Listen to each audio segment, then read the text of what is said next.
Plekkpurk võib korraga olla nii joogipakend, taaskasutatav jääde kui väärtuslik materjal.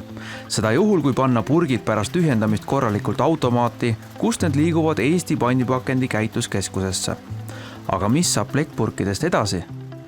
Siia jõuavad kõik purgid Eesti automaatidest kokku, palju neid on. Eelmine aasta 2015 kogusid eestimaalased 104 miljonit plekkpurki. Lihtsalt liiguvad mööda liini ja esimene oluline etapp on magnetlint. Ehk selle magnetiga me eraldame teraspurgi.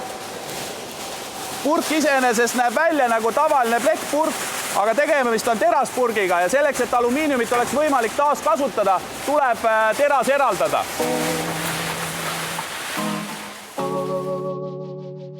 Umbes 0,5% purkidest on terasest, ülejäänu aga alumiiniumist, mille taaskasutamise protsessi me täna jälgimegi. Järgmises etapis pressitakse purkidest massiivsed kuubikud. Need kõik on siin plekkpurgid ja ma saan aru, et see ei ole enam siin jääde ega prügi. See on juba sekundaarne toore otsapidi tõesti, et ühe kuubiku sees on kuskil 27 000 plekkpurki. See üks kuubik kaalub umbes 480–500 kilo ja siit läheb ta kaalumisse ja otse merekonteinerisse teele Inglismaale. Üks merekonteiner mahutab 24 tonni kokku pressitud purke. See on 1,38 miljonit plekkpurki. Talvel täitub nädalaga üks konteiner, suvel 2. Aastas jõuab Eestist Inglismaale 75 merekonteinerit, mis kõik on täidetud tühjaks joodud ja taaraautomaati pandud plekkpurkidega. Eesti plekkpurgid liiguvad merekonteineris siia Inglismaale Warringtoni, kus asub Novelise alumiiniumi ümbersulatustehas. Siia tulevad plekkpurgid kokku kogu Euroopast. We're the world's largest recycler of aluminium, and for us, aluminium packaging is an infinitely recyclable material. So it's a great material to use. It's light, it's easy to paint and decorate, but actually the full life cycle is the real story, because at the end of life, you can recycle it. And that's what we're doing here in one of our European recycling factories. So how big numbers are coming in? Yeah, you can see around you today just a very small amount that will last the plant maybe 1 or 2 days in feeding it. So yeah, into here we take 100,000 tons of cans every year, so maybe around about 9 billion cans. So yeah, it's big numbers. You have a global business, yeah? Absolutely. This is operates in North America, South America, here in Europe, but also in Asia. If you look at our global operations, we recycle about 50 billion cans every year. So it's a fairly large industry. Eestist tulnud purgikogused tunduvad selliste arvude juures äärmiselt väikesed, kuid on siiski oluline panus globaalsesse taaskasutussüsteemi. Seda enam, et Eesti taaskasutusnumbrid on suured ja ümbertöötlusesse toodav materjal kvaliteetne. Just praegu toodi siia järgmised pakid otse Eestist pärit plekkpurki ja kui siit vaadata, siin on tõesti meie tuttavad brändid, Rock, Alexander, Saku, Saunaõlu, kõik mida eestlased armastavad. Andy, how do you value Estonian cans? Are they good? Yeah, for us these are really good material. You can just look at the cans and see they've been very well compacted, so they're nice and well presented, and it's a very clean material. And for us, that's a very important part of the process. We get clean material into our system, we can get a very good recycling process. And this is just the start of the journey for a 60-day can-to-can process. So for us, the Estonian material is the top quality. But compared to other countries? Indeed, compared to even our systems here in the United Kingdom and England. Why is that? It's because you have a very good collection system. You have a deposit system, return system that keeps the can separate, keeps it separate from other materials. So what we see with other things from UK is we get cross materials. So we end up with a little bit of plastic or a little bit of a Tetra brick, which is not what we want. We're about making our can back into a can. So and you have to do more work to separate them. Absolutely. So we have to have a completely different separate process. So we have a process that will deal with our UK material because it has a lower quality level, whereas materials such as this from Estonia comes to us in such good quality, we can literally just push it into our process and start that process running. And here the process starts, conveyor is the next thing, yeah? Absolutely. So up in the distance here behind you, the material goes into our conveyor and it starts the process. It's shredded, so it's taken into very small pieces, sort of this sort of size. And from there we then start with some heat to take the paint and the lacquer, the colouring, and from there we start to melt it.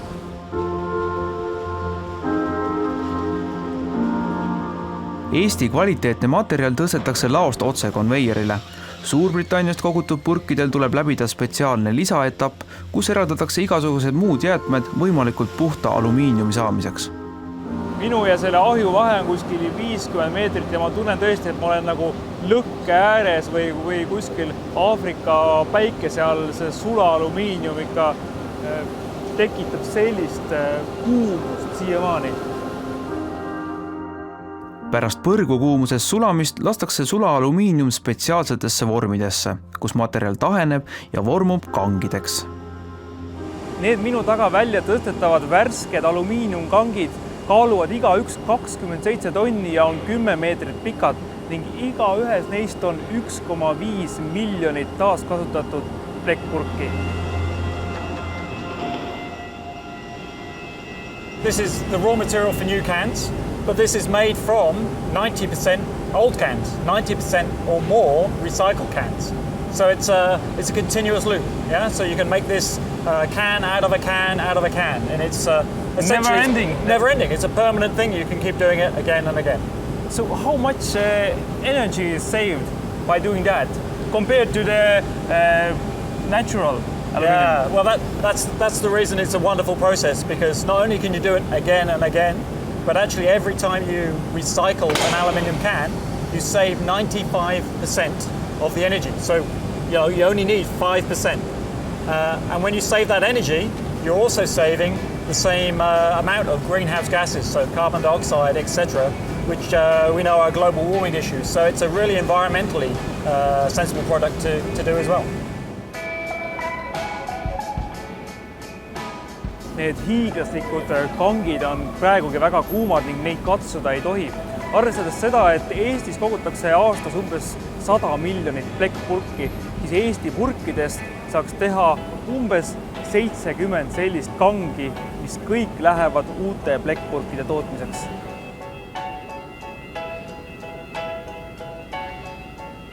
What are your future hopes? All of the world, they don't recycle cans. There's a lot of work to do. I think it's the most recycled packaging globally, the aluminium can. And aluminium recycling rates for cans are about 65–70%. So maybe 3 out of 4 almost are being recycled. But there's still some cans that aren't. And that's a challenge and an opportunity, if you like, for us and everyone else in the industry. So we'd like to try and increase the levels of recycling where they're low and continue that great cycle of recycling. How is the increasing possible? I think the issues for collecting more aluminium cans back from markets is a lot about infrastructure and a lot about communication. So you need a good infrastructure, a good way of collecting the material, and in some markets it's not there. But you also need good communication. You need people to understand why it's important that they put their can back in for recycling and they don't litter it in the countryside or they don't throw it into a rubbish bin. Isegi kui purgid liiguvad ümbertöötlemiseks pikki vahemaid, säästab taaskasutamise protsess ikkagi 95% sellest energiast, mis kuluks purkide tootmiseks esmasest toormest, alumiiniumimaagist. Järgmises etapis läheb meie purkidest ümbertöödeldud alumiinium Saksamaale. Seal vormitakse hiigelkangid üliõhukesteks alumiiniumlehtedeks, millest saab hakata uusi purke valmistama. Eesti purke tehakse enamasti Soomes või Poolas. Meil on võimalus minna Inglismaal Wrexhami linnakeses asuvasse Pooli tehasesse purkide tootmist vaatama. Saksamaa tehastest tulevad välja sellised alumiiniumleherullid. Nende lehtede paksus on 0,26 millimeetrit. See leht on 10 kilomeetrit pikk ja kaalub umbes 10 tonni. Ja sellest lehest saab umbes 700 000 uut alumiiniumpurki. Müra on tehases tohutu ja pole ka mingi ime, kui tootmises on selline kogus metalli. erinevates suundades meeletu kiirusega liikuv taaskasutatud alumiinium võtab joogipurkide kuju juba mõne minutiga. We create this cup and from this cup we then press it into the shape of a can, as you've seen here. This is a can now which has been finished in its shape and size. It's also been washed and is now ready for printing. These printers will actually print these cans at up to 2,000 cans per minute. That is very fast. That is very fast. That is 30 odd cans per second. Quicker than you can actually see.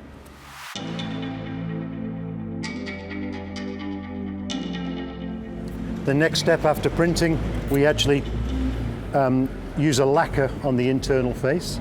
This is to prevent the product coming directly into contact with the metal. And from there, we then palletize the cans in the format that you see here. This is 351 cans per layer and up to 10,000 cans per pallet. From here, they go straight onto a vehicle, straight to the customer's filling line, and they're actually then filled. Seda purgiradu nähes paneb mõtlema, kes küll selliseid koguseid jooke maailmas suudab ära tarbida. Aga siin tehases valmistatakse umbes 2 miljardit purki ühes aastas, kuid see on vaid üks tehas paljudest. Ball Packaging on maailma suurim joogipurkide tootja, kellel on üle 30 tehase paljudes maailma riikides, tootes üle 60 miljardi joogipurgi aastas. Vastavalt piirkonna arengutasemel on ka purkide tootmine erinev. Väga suur tarbija on Põhja-Ameerika ja Euroopa. Suurte turgudena on tõusmas Lõuna-Ameerika ja Ida-Aasia. Aafrikas on purgivajadus märksa väiksem.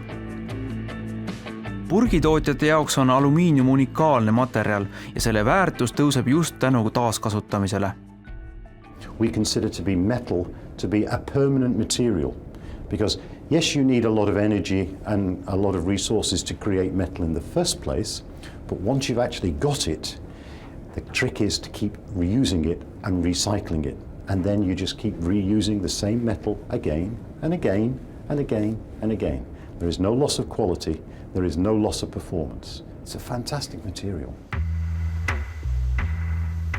Pärast pikka ja põhjalikku ümbertöötlemisprotsessi jõuavad purgid taas Eestisse villimisliinile.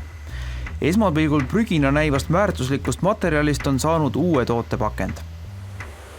Siia Saku joogitööstusesse jõuavad uued alumiiniumpurgid, mis täidetakse tootega, pannakse peale purgikaanet ja siis nad on valmis jõudma uuesti poeriiulile. Kogu see protsess, alates vanade purkide sulatamisest, uute tootmisest, villimisest kuni poeriiulile jõudmiseni, võtab aega kuskil 60 päeva. Kui jätta see purk loodusesse, siis purkide lagunemine võtab aega 200 kuni 500 aastat. Seega on mõistlik taaskasutada.